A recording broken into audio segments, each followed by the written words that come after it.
Have you ever thought about how tragic Remus Lupin's fate truly was? What if his life was even harder than Harry Potter's, filled with pain, loss, and sacrifice? In today's video, you will discover the untold struggles of one of the most tragic characters in the wizarding world. Remus Lupin's story is one of sorrow and resilience. Born a half-blood wizard, his life changed forever when a cruel revenge turned him into a werewolf at the age of 5. His father's careless words against werewolves enraged Fenrir Greyback, a future Death Eater who attacked the young boy, cursing him with lycanthropy. From that night on, every full moon became a nightmare, transforming into a beast, craving flesh, losing himself in an uncontrollable hunger. His parents feared he would never be accepted into Hogwarts, but Albus Dumbledore gave him a chance. A secret sanctuary was created for him, the infamous Shrieking Shack, where he endured lonely, painful transformations. Despite his fears of rejection, he found true friendship in James Potter, Sirius Black, and Peter Pettigrew. They did the unthinkable, became animagi to support him through his suffering. For the first time, Remus felt he wasn't alone. After school, his life took a darker turn. The war against Voldemort raged on, and he fought alongside the Order of the Phoenix, but one by one, he lost everything. James and Lily were murdered. Sirius, his closest friend, was branded a traitor. Peter was presumed dead. With no family, no friends, and no future, Remus wandered in despair, struggling to find work. Society saw him as nothing more than a monster. Isolated and broken, he withdrew from the world. Then Dumbledore returned with an offer that reignited a spark of hope. Remus became a professor at Hogwarts, teaching defense against the dark arts. He was a brilliant teacher, beloved by students, but the past came crashing back. When Sirius escaped Azkaban, everything changed. The truth unraveled. Sirius was innocent, and Peter was the real traitor. Yet before justice could be served, Remus made one fatal mistake. He forgot to take his wolfsbane potion, lost control, and transformed in front of everyone. His secret was out. Fearing he had put students in danger, he resigned, once again an outcast. When Voldemort returned, Remus rejoined the Order, risking his life as a spy among werewolves. He met and fell in love with Nymphadora Tonks, but guilt consumed him. Could a werewolf have a family? Could he protect them? Despite his fears, he and Tonks married and had a son, Teddy. For the first time in his life, Remus had something to live for, but happiness was fleeting. The final battle for Hogwarts began, and he fought bravely. He faced Antonin Dolohov in a duel that would be his last. His wife, Tonks, perished soon after at the hands of Bellatrix Lestrange. Their newborn son was left an orphan, just like Harry. Remus Lupin was posthumously awarded the Order of Merlin First Class, the first werewolf to ever receive it. His death marked a turning point in the relationship between wizards and werewolves. His life was one of endless struggle, loss, and sacrifice. He was a man who had every reason to give in to bitterness, yet he remained kind, brave, and loyal until the very end. And that is what makes him one of the most extraordinary characters in the entire Harry Potter series. Few characters in the wizarding world endured as much pain and loss as Remus Lupin.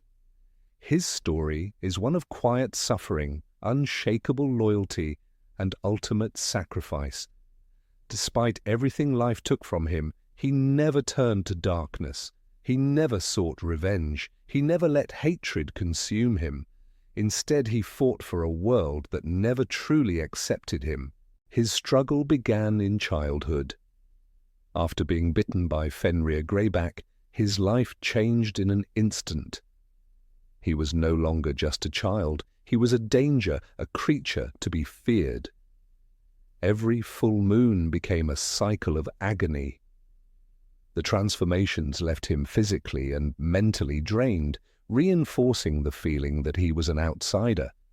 His parents did everything they could to protect him, but deep down they knew the world would never see him as just another wizard. Then came Hogwarts, a place he never thought he would be allowed to enter. Albus Dumbledore saw something in him that others didn't: potential, intelligence, a good heart. But even within the castle's walls, the fear of discovery never left him. He kept his secret hidden, terrified of being cast out. It wasn't until James, Sirius, and Peter uncovered the truth and chose to stand by him that he finally felt the warmth of true friendship. Those years at Hogwarts were the best of his life. The Marauders gave him something he never thought he could have: a sense of belonging. They saw past his condition, past the transformations, past the stigma. They didn't pity him, they didn't fear him. They embraced him as one of their own. Together they created the Marauders' map, roamed the Forbidden Forest, pulled pranks, and lived as if the world outside didn't exist. But the world outside did exist, and soon it came crashing in. Graduation led straight into war. Voldemort was rising and the Marauders joined the fight. The Order of the Phoenix became their new home. But war doesn't spare anyone. James and Lily were murdered. Peter faked his death. Sirius was framed and thrown into Azkaban. In one night, Remus lost everything. He had no family, no home, no way forward. The world had changed, and he was left behind. For years he wandered, trying to find a place in a society that didn't want him. Being a werewolf meant no stable job, no friends, no future. He lived in isolation, struggling to survive. No one would hire him, no one would trust him. He became a ghost, existing on the fringes of the wizarding world. The war was over, but his battles never stopped. Then, just as hope seemed gone, Dumbledore returned with an offer. Teach at Hogwarts. Return to the only place that ever felt like home.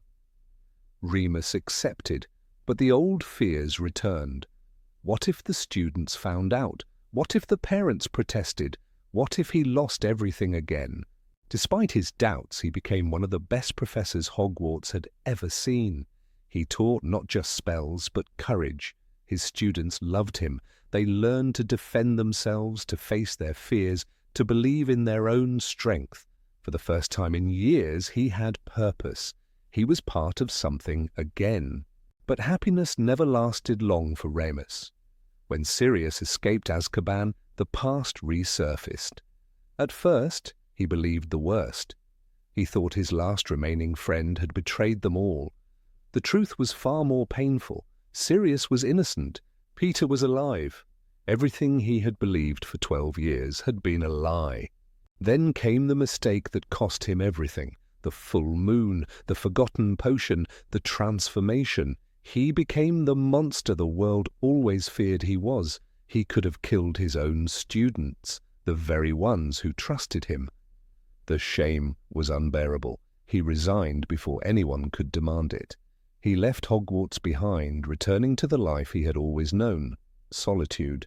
But the world was shifting again.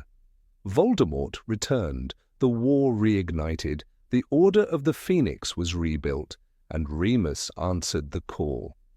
This time he fought not just with spells, but with knowledge. He infiltrated the werewolf community, trying to turn them away from Voldemort's promises. It was dangerous, isolating work, but he never hesitated. Then came Tonks, fierce, bold, full of life. She saw past the scars, past the curse, past the walls he had built around himself. She loved him, and he was terrified. He tried to push her away, convinced he would ruin her life. He was older, poorer, cursed, but she refused to let him go, and in the end, love won. Marriage brought something new, hope. For the first time, he let himself believe in a future. When their son was born, it was a miracle. Teddy Lupin, a child untouched by the curse, a chance at the life Remus never had. But war doesn't care about happy endings. The final battle arrived, and Remus went to fight. He had to. He couldn't stand by while Hogwarts burned, while Voldemort threatened everything he had ever loved. He knew the risks. He knew he might not return, but he went anyway. His last duel was against Antonin Dolohov, a brutal Death Eater known for leaving no survivors. Remus fought with everything he had, but in the end he fell. Somewhere else in the castle, Tonks fought too. She never left his side, even in death. Their bodies were found side by side in the Great Hall. Another name on the list of casualties. Another family torn apart. But his legacy didn't die with him. Teddy Lupin grew up loved, raised by Andromeda Tonks, watched over by Harry, surrounded by people who knew the truth about his father. He would never have to hide, never have to live in fear. Remus Lupin never sought glory. He never asked for recognition. Yet he was awarded the Order of Merlin, first class. The first werewolf to receive it, a symbol of change, a sign that the world he fought for was finally beginning to see the truth. His life was marked by suffering, but he never let it define him. He loved, he